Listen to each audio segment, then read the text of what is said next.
Neste vídeo, um texto de 83 anos, escrito pelo missionário sueco Nils Castberg, falando sobre os trabalhadores do Evangelho e o seu salário. O texto foi publicado no jornal Mensageiro da Paz, na segunda quinzena de janeiro de 1938. Seja bem-vindo ao Diário Pentecostal Historiando, análise histórica e crítica sobre o movimento pentecostal brasileiro. Se inscreva no canal e siga nossas redes sociais. O povo que não conhece a sua história está condenado a repeti-la, porque dizem as Escrituras: não ligarás a boca ao boi que debulha, e também digno é o obreiro do seu salário. 1 Timóteo 5:18. O mundo em geral julga os pregadores e os sacerdotes como indivíduos improdutivos que nada sabem e nada querem fazer. Crê também que os pregadores desempenham a sua missão como qualquer pessoa que tem um ofício, pois não compreendem que os verdadeiros pregadores são chamados por Deus e pregam porque o amor de Deus os constrange, pois estão na mesma posição de Paulo quando disse: ai de mim, se não pregasse o Evangelho. 1 Coríntios 9:16. Existe, infelizmente, padres, pastores e pregadores que desempenham o seu mandato visando apenas o provento material. Tristes esses tais que assim procedem, porque vão ser castigados por Deus. Os profetas e pregadores no Velho Testamento eram chamados e mandados por Deus. Moisés recebeu a sua vocação no Monte de Deus, em Horebe, Êxodo 3, do 1 ao 5. Isaías recebeu o seu chamado quando se achava no templo, Isaías 6, do 1 ao 6. Jeremias, ainda moço, foi chamado por Deus para levar a sua mensagem a um povo rebelde e obstinado, Jeremias 1, do 1 ao 8. Deus os chamou, os sustentou e os ajudou a levarem a sua palavra nas suas bocas e as tochas de fogo. Deus os chamou, os sustentou e os ajudou a levarem a sua palavra nas suas bocas e a tocha de fogo do Espírito Santo em seus corações. Por isso fizeram maravilhas, envergonharam os ateus e passaram como relâmpago pelo mundo, acendendo fogo divino por toda parte. Os 12 apóstolos também foram chamados por Jesus e revolucionaram o mundo com a sua doutrina, o Evangelho, que ainda está mostrando o seu poder para a salvação de todo aquele que crê. Aleluia! Ainda hoje, temos pregadores mandados por Deus. Esses estão certos de que Jesus os chamou com uma santa vocação para pregarem a sua palavra. Eles não deixaram o seu trabalho material por serem ociosos, mas porque o Senhor os chamou. O trabalho que eles agora têm não diminuiu, antes aumentou e multiplicou em responsabilidade. Ganhar e cuidar as almas é muito mais que ser boieiro ou exercer outro mistério. A matéria é finita, mas as almas são eternas, e por isso ser pregador do Evangelho, dar contas a Deus de uma missão tão nobre não é fácil. Ai do pregador que facilita de cuidar bem do rebanho de Deus. Aquele que está servindo só para ganhar o pão e por não querer trabalhar materialmente, não é digno de ser pastor ou pregador. Os que não são chamados por Deus podem já deixar de pregar e exercer outro mistério, pois assim não empatarão com hipocrisia a obra de Deus. O que o mundo necessita é de pregadores chamados, preparados e mandados pelo Senhor, pois só esses fazem algo de valor para o reino de Deus. O pregador não deve também ser preguiçoso e ficar encostado na cama de dia e de noite. Ele deve sempre ter trabalhado bastante, visitar os membros da igreja, espalhar folhetos, testificar em tempo e fora de tempo, visitar os doentes e consolá-los. Um menino disse certa vez a seu pai, quando estava este na mata no inverno: papai, estou com muito frio. O pai respondeu: trabalha, menino, e te aquecerás. Uns dias depois, seu pai voltou da igreja muito queixoso e disse: está tão fria espiritualmente a igreja? Então o filho se lembrou do que o pai lhe dissera na mata e replicou: Trabalha, papai, e te esquentarás. Talvez, irmão, esteja fria a tua igreja. Trabalha e então sentirás o calor do Espírito Santo. Os homens não gostam de empregados preguiçosos. Será que Deus apreciará pregadores ociosos? De modo nenhum.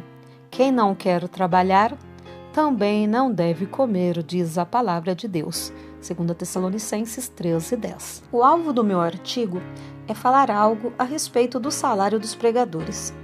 A maior parte dos pregadores das Assembleias de Deus tem saído pela fé, lutado pela fé sem nenhuma promessa de salário fixo. Deus, porém, tem sustentado os seus e nada lhes tem faltado. Louvado seja Deus. Quando os pregadores saem para lugares novos, em que não há crentes que possam sustentá-los, têm então de lutar com dificuldade. O que, porém, não se pode compreender é que os tais vivam ainda em privações depois que o trabalho cresce e se acha levantada uma grande igreja no mesmo local das primeiras dificuldades. Isso assim acontece porque às vezes os crentes querem que os pastores continuem a viver com os salários mesquinhos. Há pastores que dirigem grandes assembleias, mas andam mal trajados e passam necessidade porque os membros da igreja que não dão o seu dízimo são avarentos e não querem dar a Deus e ao pregador o que realmente lhes pertence. Já é tempo das Assembleias de Deus deixarem os sapatos de crianças, compreendendo que, quando a igreja cresce, o trabalho do pastor também cresce e então o salário deve também crescer. Escrevendo assim, me refiro à sorte dos nossos pregadores brasileiros. Não me move o interesse pessoal, porque os missionários recebem o seu sustento das igrejas de suas respectivas terras, que cuidam dos seus trabalhadores para que nada lhes falte. Estou certo de que, agora, é tempo de serem despertadas muitas assembleias neste ponto, para que os seus pregadores se possam apresentar perante o público, não vestidos luxuosamente, mas de um modo digno de servos de Deus e representantes das igrejas abençoadas por Deus. O trabalhador é digno do seu salário, disse o apóstolo São Paulo, não para ficar preguiçoso e negligente, mas para ficar livre da luta material e poder empregar a sua força e seu tempo inteiramente na vida espiritual. Com isso, não quero dizer que, se for preciso, o pregador não possa, em qualquer ocasião necessária, aceitar um serviço honesto para mostrar também ao mundo e à igreja que sabe fazer mais alguma coisa do que pregar. O dever, porém, da igreja é sustentar condignamente o seu pastor ou evangelista. Paulo deu ordem aos irmãos das igrejas que cuidassem bem dos seus companheiros de batalha e que suprissem bem as suas necessidades materiais. Não podemos e não precisamos marcar quanto será o salário de cada pregador, visto que as circunstâncias dos campos e possibilidades das igrejas são desiguais.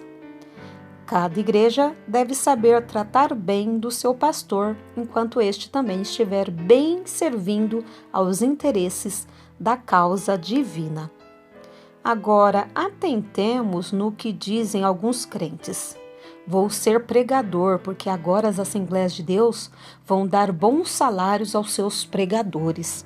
Meu amigo, se não tiveres vocação, fica no teu trabalho material, pois melhor é ser empregado, embora exercendo humilde mister, do que ser um pregador sem vocação, sem graça e sem chamado de Deus. Os pastores que tratam bem da igreja são em geral bem tratados pela igreja. Pode haver exceção, mas é raro. Se o pastor quer um bom salário e uma igreja que dê o dízimo, seja ele o primeiro a dar o dízimo. Há pastores que são os próprios culpados do seu mal-estar material, porque gastam o dízimo da igreja e não contribuem. Que vergonha! Há outros que falam em todos os cultos somente a respeito do dízimo e falam com tanta falta de sabedoria que os crentes se cansam, zangam e não dão o dízimo. Notai bem os levitas e os sacerdotes que receberam o dízimo eles davam o dízimo. Hebreus 7:9. O dever do pregador é dar o dízimo em primeiro lugar. Depois, quando Deus assim dirigir, pregar sobre o dízimo. Só assim a sua pregação terá força e efeito, pois é uma pregação já praticada. Outro mal do pregador é se ele mesmo continua como tesoureiro da igreja, sem que esta saiba para onde vai o dinheiro. Quando a igreja tem no seu seio homens de confiança, deve ter o seu tesoureiro que também dará conta ao ministério, que por sua vez deve dar relação à igreja uma vez por mês, para que esta saiba quais foram as entradas e saídas de dinheiro. Assim, não haverá murmuração dentro da igreja a esse respeito. É uma verdadeira bênção quando o pastor está livre do lado material da igreja, tendo homens de confiança e capacidade que cuidam destas coisas. Quando as igrejas são novas, pode o pastor, por algum tempo, ser obrigado a exercer a tesouraria, por não haver ainda auxiliares para esse fim. Deus ajude tanto os pastores como as igrejas a cumprirem o seu dever, e certo é que Ele quer ajudar para que todo o trabalho da igreja seja aperfeiçoado para bem-estar dos pastores e para a glória do nome do Senhor. Nils Castberg, segunda quinzena de janeiro de 1938.